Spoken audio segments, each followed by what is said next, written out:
In this story Jody's father has been bitten by a rattlesnake. इस story में Jody के पिताजी एक रेटल स्नेक द्वारा काट लिए जाते हैं।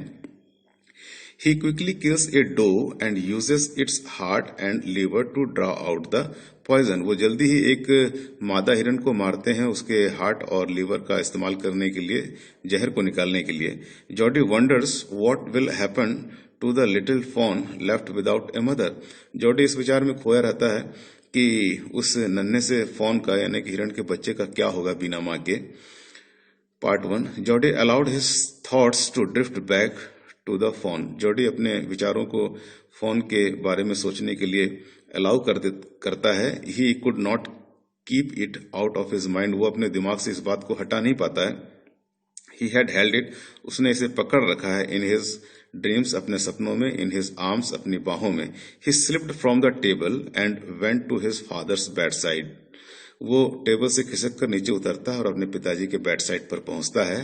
पेनी ले एट रेस्ट। पेनी जो उसके पिताजी हैं विश्राम में लेटे हुए हैं। His eyes were open and clear. उनकी आंखें खुली हैं और साफ हैं। But the people were still dark and dilated. लेकिन उनकी आंखों की पुतलियां अभी भी काली और फैली हुई हैं। Jody said, how are you feeling pa. आप कैसा महसूस कर रहे हैं पिताजी। Just fine son. अच्छा महसूस कर रहा हूं बेटे।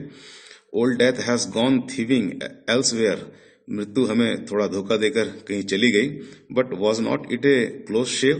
लेकिन क्या ये एक बहुत निकट का मामला नहीं था। I agree. मैं सहमत हूं। Penny said, I am proud of you boy.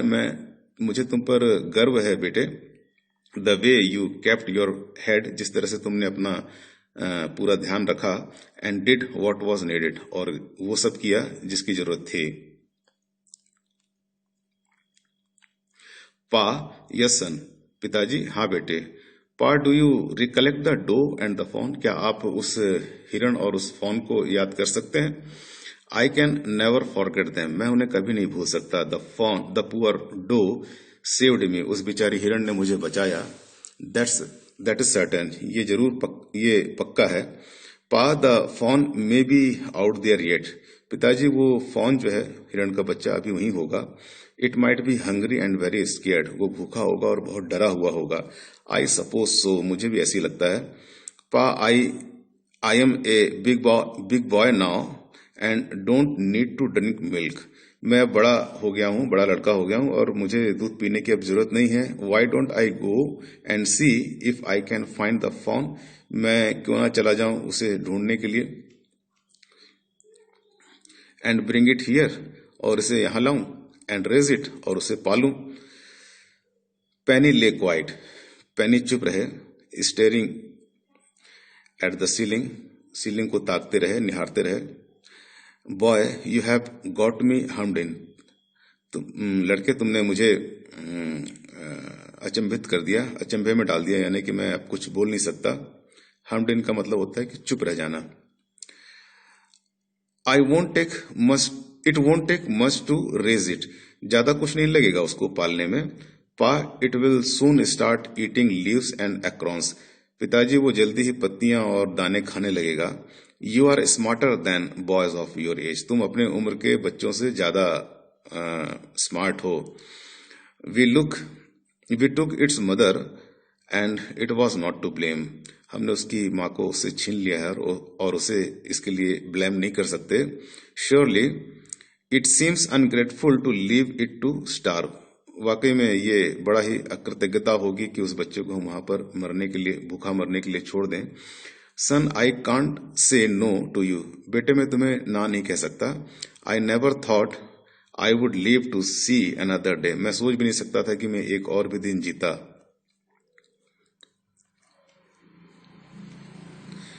Can I ride back with Millville and see if I can find it.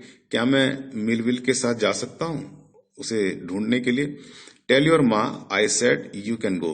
अपनी माँ से कहो मैंने तुम्हें कह दिया है जाने के लिए।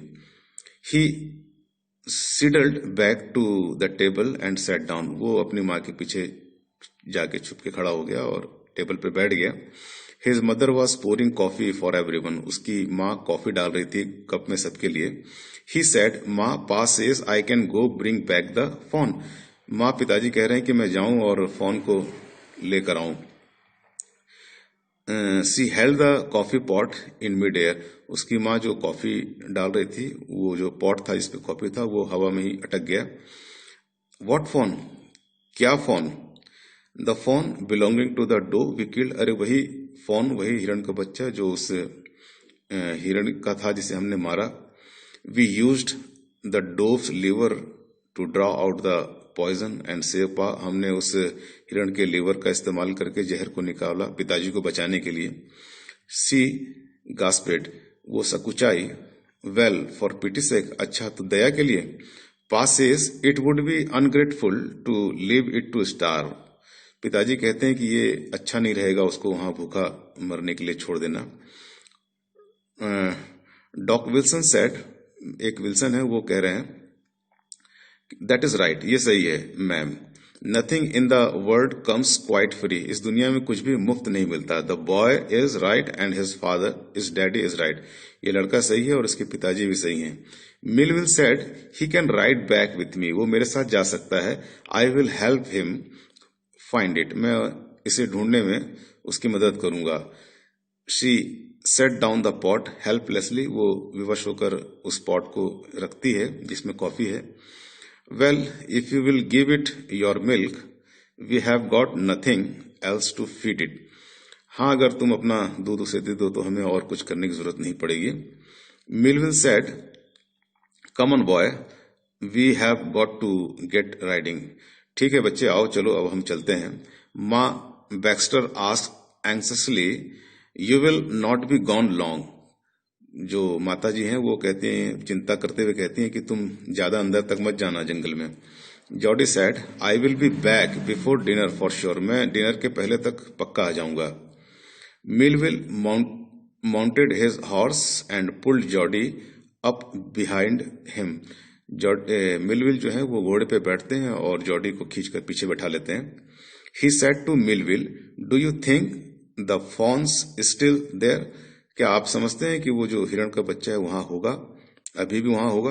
Will you help me find him. क्या आप उसे खोजने में मेरी मदद करेंगे? We will find him if he is alive. हम उसे ढूंढ लेंगे अगर वो जिंदा रहा तो। How you know it is a he. आप कैसे जानते हैं कि वो एक ही है, मतलब कि शी नहीं है, ही है मतलब कि वो नर है, मादा नहीं है। The spots were all in line. सारे जो उसके स्किन पे स्पॉट हैं वो लाइन में हैं। ऑन ए डोफोन पास से the spot are every which way. पिताजी कहते हैं कि जो नर होता है उसके ऐसे ही निशान होते हैं। Jody give himself over the thoughts of the fawn. Jody जो है वो उसके विचारों में, फॉन के विचारों में खो जाता है। दे पास द एबेंडेंट क्लियरिंग। वो उस जगह को, एबेंडेंट क्लियरिंग को पास करते हैं, गुजरते हैं। He said cut the north. वो कहता है कि उत्तर की तरफ चलिए। Millwheel is it was up here that pa got bitten by the snake. ये वो जगह है जहां पर पिताजी जो है वो स्नैक के द्वारा काट लिए गए थे।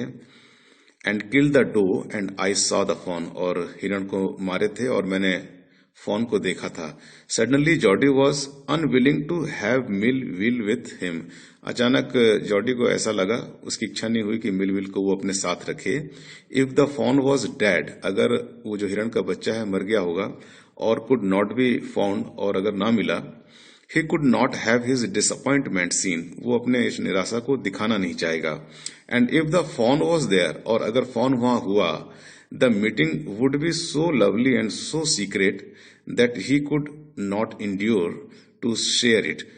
अगर वो रहा और मिला तो मिलन इतना प्यारा और इतना सीक्रेट होगा कि वो उसको शेयर करना बर्दाश्त नहीं करेगा। He said it is not far now. अब ये बहुत दूर नहीं है, but the scrub is very thick for a horse. लेकिन ये जो झाड़ियां हैं ये बहुत घनी है हॉर्स के लिए, घोड़े के लिए। I can make it on foot. मैं पैदल ही जाऊंगा। But I am afraid to leave you. लेकिन मैं तुम्हें यहां छोड़ने से डर रहा हूं। सपोज यू गॉट लॉस्ट और got bitten by the snake too. समझो कि अगर आप यहां से गुम गए और या फिर किसी सांप ने आपको काट लिया तो। आई विल टेक केयर, मैं ख्याल रखूंगा। It might take me a long time to find the fawn, मुझे थोड़ा ज्यादा समय लगेगा उस हिरण के बच्चे को ढूंढने में। इफ ही इज वंडर्ड, अगर वो इधर उधर भटक रहा होगा तो। Leave me off right here, मुझे यहीं छोड़ दीजिए। ऑल राइट, ठीक है, but you take it easy now, लेकिन आराम से। You know north here and east, आपको पता है ना इधर नॉर्थ है और ये ईस्ट, वो उसे डायरेक्शन समझा रहे हैं। There and there the tall pine make a bearing, वो जो लंबा सा पाइन का पेड़ है वो उसको निशान मानिएगा। सो लॉन्ग, बहुत लंबा है। So long mill I am obliged, बहुत लंबा है वाकई में, मैं आपका आभारी हूं। He waited for the sound of the hoofs to end, वो जो लड़का था वो घोड़े के खुर के आवाज के खत्म होने का इंतजार किया, यानी कि उसके दूर चले जाने तक का इंतजार किया। Then cut to the right, फिर वो वहां से मुड़ा राइट की तरफ।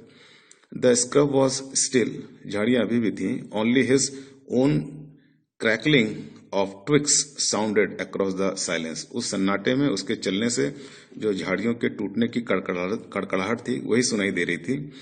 ही wondered for an instant if he had mistaken his direction, वो थोड़ी देर के लिए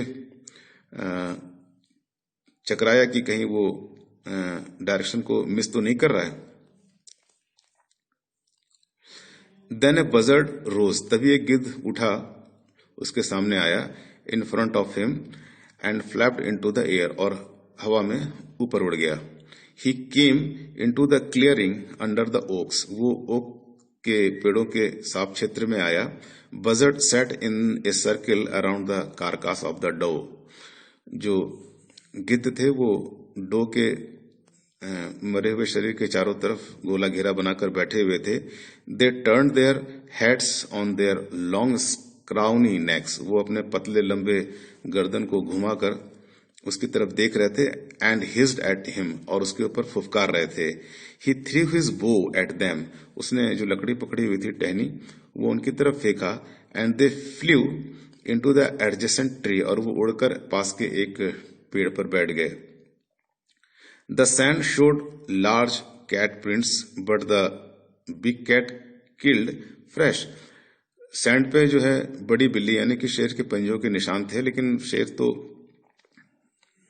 फ्रेश ही किलिंग करता है। And they had left the doe to the carrion birds, और इन घिनौने पक्षियों के लिए बाकी बचा हुआ जो मांस है वो छोड़ दिया है। He parted the grass at the place where he had seen the fawn. उसने उस जगह को थोड़ा साफ किया, घास को हटाया जहां पर उसने फॉन को देखा था। It did not seem possible that it was only yesterday. ये संभव नहीं लग रहा था कि ये बीते हुए कल की बात है। The fawn was not there. Fawn वहां नहीं था। He circled the clearing. उसने उस साफ जगह का चक्कर लगाया। There was no sound, no sign. वहां कोई आवाज नहीं थी, कोई निशान नहीं थे। The buzzards clacked their wings. जो गिद्ध थे वो अपने पंख फड़फड़ा रहे थे। Impatient, अधीर होकर, to return to their business, अपने बिजनेस पर वापस लौटने के लिए। बिजनेस मतलब उनका जो वो मरे हुए डो का जो मांस खा रहे थे। He returned to the spot where the fawn had emerged. वो उस जगह पर वापस लौटा जहां पर फॉन प्रकट हुआ था, दिखा था। And dropped on all force, और अपने घुटने और हाथ के बल वो बैठ गया। Studying the sand for the small hoof prints, और सैंड को, रेत को, जो मिट्टी थी उसको स्टडी करने लगा किसी खुर के निशान के लिए, कि कहीं इसमें छोटे फॉन के खुर के निशान तो नहीं है। The night's rain had washed away all tracks except those of cat and buzzards, रात की बारिश ने सारे निशान मिटा दिए थे सिवाय वो बड़ी बिल्ली यानी शेर के पंजे और इन गिद्धों को छोड़कर। Part third. Movement directly in front of him startled him so that he tumbled backward, उसके सामने कुछ जो मूवमेंट था उससे वो चौंक गया और पीछे की तरफ लुढ़क गया। The fawn lifted its face to his, fawn ने अपने चेहरे को उसकी तरफ उठाया। It turn its head with a wide, उसने अपने सिर को पूरा घुमाया, wondering motion and shook him through with the stare of its liquid eye, उसकी जो नम आंखें थी उसके शरीर में एक सिरहन सी पैदा कर दी। इट वॉज क्वीरिंग, रोमांचित हुआ वो। It made no effort to rise और रन, उस फॉन ने उठने की और भागने की कोई भी कोशिश नहीं की। Jody could not trust himself to move, Jody को विश्वास नहीं हो रहा था कि वो हिल नहीं पा रहा है। ही विस्पर्ड इट्स मी, उसने बुदबुदाया, ओह ये मैं। The fawn lifted its nose scenting him, fawn ने अपने नाक उठाई और उसे सूंघा। He reached out one hand and laid it on the soft neck, उसने अपनी बाहें, अपनी एक हाथ बढ़ाई और उसके गर्दन पर रख दी, नरम गर्दन पर। The touch made him delirious, उसके स्पर्श ने उसे रोमांचित कर दिया। He moved forward on all fours until he was close beside it, उसने घुटने और हाथ के बल चलकर उसके बिल्कुल नजदीक पहुंच गया। He put his arms around his body, उसने अपनी बाहें उसके शरीर पर रख दी। A light convulsion passed over it, but it did not stir, एक सिरहन सी उसके शरीर से गुजर गई, लेकिन इस सिरहन ने उसके शरीर को हिलाया नहीं। He stroked its side as gently as though the fawn were a china deer and he might break it, उसने उसके शरीर पर थोड़ी सी थपथपी लगाई और इतने आहिस्ता और जेंटली लगाई कि कहीं वो टूट ना जाए, जैसे कि वो कोई चाइना खिलौना हो। Its skin was very soft, उसकी स्किन बहुत नरम थी। It was sleek and clean and had a sweet scent of grass, वो बहुत चमकीली थी, साफ थी और उसमें घास की मीठी खुशबू आ रही थी। He rose slowly and lifted the fawn from the ground, वो धीरे से खड़ा हुआ और फॉन को उसने जमीन से उठा लिया। इट्स लेग हंग लिम्पली, उसके पैर बेजान से लटक गए। दे वर सरप्राइजिंगली लॉन्ग, वो आश्चर्यजनक रूप से लंबे थे। And he had to hoist the fawn as high as possible under his arm, और अपने बाहों में उसने फॉन को उतना ऊंचा उठा लिया जितना वो उठा सकता था। He was afraid that it might kick and bleat at sight and smell of its mother, वो डर रहा था कि कहीं वो अपनी माँ के उस साइड पर उस खुशबू से कहीं ब्लीड न करे, यानी कि मिमियाए ना और किक न मारे, पैर न मारे। He skirted the clearing and pushed his way into the thicket, वो वहां से घास हटाकर अपने लिए रास्ता बनाया। It was difficult to fight through with his burden, उसके वजन से घास पे रास्ता बनाकर चलना कठिन था। The fawns leg caught in the bushes and he could not lift his own with freedom, उसके पैर जो थे, फॉन के पैर, वो झाड़ियों में फंस जा रहे थे और वो ठीक से स्वतंत्रता के साथ चल नहीं पा रहा था। He tried to shield its face from prickling vines, वो उसके चेहरे को कटीले झाड़ियों से बचा रहा था। Its head wobbled with his stride, उसके चलने के झटके से उसका सिर भी हिल रहा था। His heart thumped with the marvel of its acceptance of him, उसका दिल धड़क रहा था उसके acceptance से। He reached the trail and walked as fast as he could until he came to the intersection with the road home, वो वहां से चलना शुरू किया और मोड़ तक पहुंच गया और वहां से फिर वो तेज चलते उस मोड़ तक पहुंच गया जहां से घर का रास्ता है। He stopped to rest and set the phone down on the dangling legs, वो रुका और उसको फोन को उसने उसके डगमगाते पैरों पर खड़ा कर दिया। It wavered on them, वो अपने पैरों पर थोड़ा लड़खड़ाया। It looked at him and bleated, उसने उसे देखा और आवाज लगाई, मिमियाया। He said, enchanted, वो मंत्रमुग्ध होकर उसने कहा, I will carry you after I get my breath. मैं तुम्हें फिर से उठाऊंगा, थोड़ा सांस ले लूं. He remembered his father saying, उसे अपने पिताजी की बात याद आई, that a fawn would follow if it had first been carried, कि वो फॉन जो है वो फॉलो करता है उसको जो उसको पहली बार उठाता है. He started away slowly, वो चलने लगा धीरे धीरे. The fawn started after him, वो फॉन भी उसके पीछे पीछे चलने लगा. He came back to it and stroked it and walked away again. वो पीछे मुड़ता और उसको थोड़ा सा थपथपाता, फिर आगे की ओर बढ़ जाता. It took a few wobbling steps toward him and cried piteously. वो 2-4 कदम उसकी तरफ लड़खड़ाते हुए बढ़ाता और दयनीयता से चिल्लाता, यानी कि आवाज निकालता. It was willing to follow him. उसे इच्छा हो रही थी कि उसको फॉलो करे, यानी कि फोन उसके पीछे पीछे जा रहा था. It belonged to him. वो उसका हो चुका था. It was his own. ये उसका खुद का था. He was light-headed with his joy. वो खुशी से झूम गया. He wanted to fondle it. वो उसको पुचकारना चाहता था. To run and romp with it. उसके साथ दौड़ना और खेलना चाहता था. To call to it to come to him. वो उसे बुलाना चाहता था कि वो उसके पास आए. He dared not alarm it. वो उसे डराना नहीं चाहता था. He picked it up and carried it in front of him over his 2 arms. वो अपने दोनों बाहों में उसे उठा लिया और उसको कैरी करने लगा, उठाकर ले जाने लगा. It seemed to him that he walked without effort. उसे ऐसा लग रहा था कि वो बिना किसी परेशानी के चल रहा है, यानी बिना किसी प्रयास के वो चल रहा है.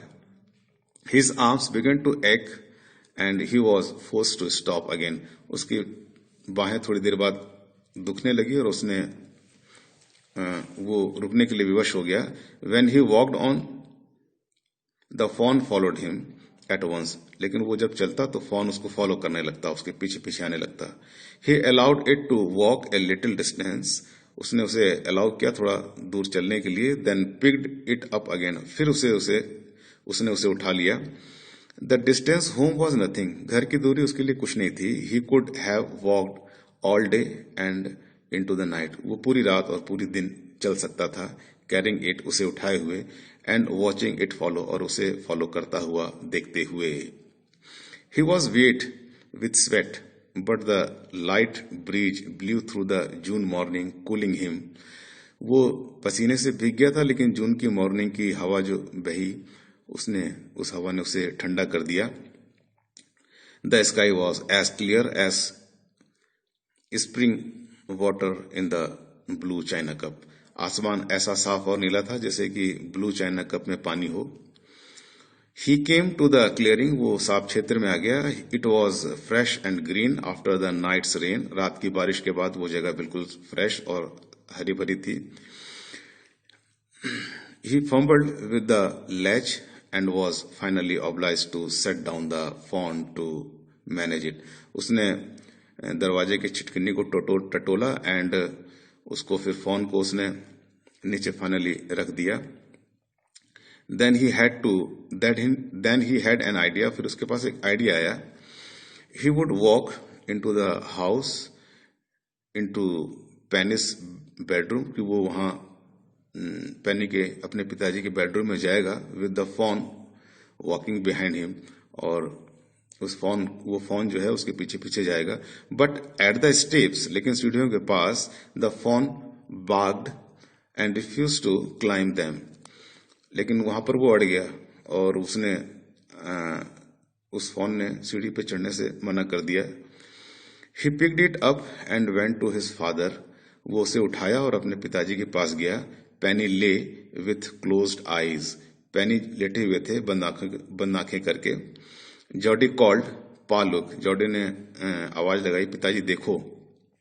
पेनी टर्न्ड हिज हेड. पेनी ने अपना सिर घुमाया. Jody stood beside him. Jody उनके बाजू में खड़ा था. The fawn clutched hard against him. Fawn को अपने शरीर पे उठाया हुआ था और कस के पकड़ा हुआ था. He seemed to Penny It seemed to Penny that the boy's eyes were as bright as the fawn's. पेनी को ऐसा लगा कि लड़के की जो आंखें हैं वो इतनी चमकीली हैं जितनी कि फॉन की. He said, I am glad you found him. मुझे खुशी है कि तुमने उसे पा लिया. Jody then went to the kitchen. Jody फिर किचन में गया. The fawn wobbled after him. Fawn भी उसके पीछे पीछे लड़खड़ाते हुए बढ़ा. A pan of morning's milk stood in the kitchen. एक दूध का गिलास वहां पर, बर्तन वहां पर पड़ा था किचन में.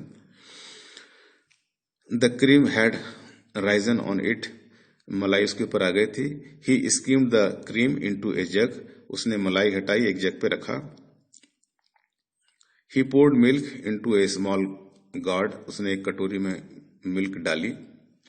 He held it out to the fawn. वो fawn की तरफ उसे बढ़ाया.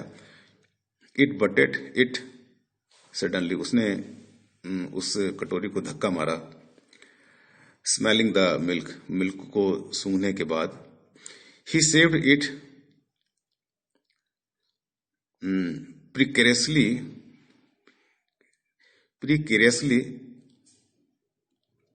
from spilling over the floor. वो उसको फ्लोर पे न गिर जाए इसलिए उसे बचाया उसने.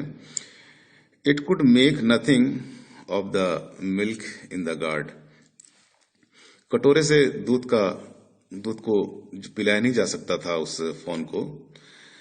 He dipped his fingers in the milk and thrust them into the fawn's soft wet mouth. उसने अपनी उंगलियां दूध में डुबाई और उस उंगलियों को फॉन के नरम मुख पे उसने लगा दिया. He sucked greedily. उसने लालच से इसे चूसा. When he withdrew them, लेकिन जब उसने उसे वहां से हटाया, it bleated frantically and butted him. उसने फॉन ने मिमेना शुरू कर दिया और उसने उसे अपने सिर से उसे मारा.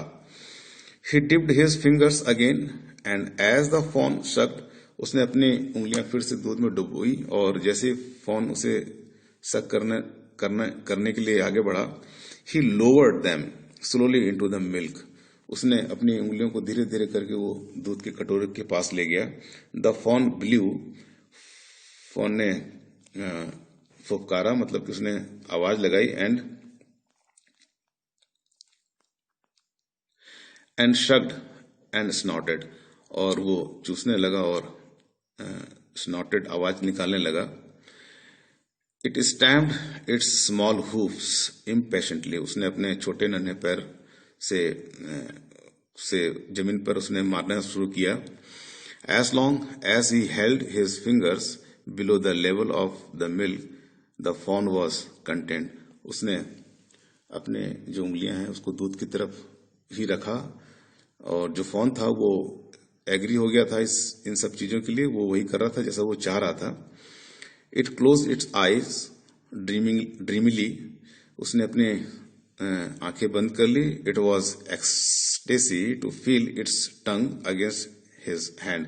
ये बड़ा आनंददायक था कि उसके टंग को फील करना हाथ में. It's small tell flicked back and fourth. उसकी जो छोटी सी पूंछ थी वो आगे पीछे मूव कर रही थी. The last of the milk vanished in A swirl of foam. जो मिल्क का अंतिम था वो फोम में गायब हुआ.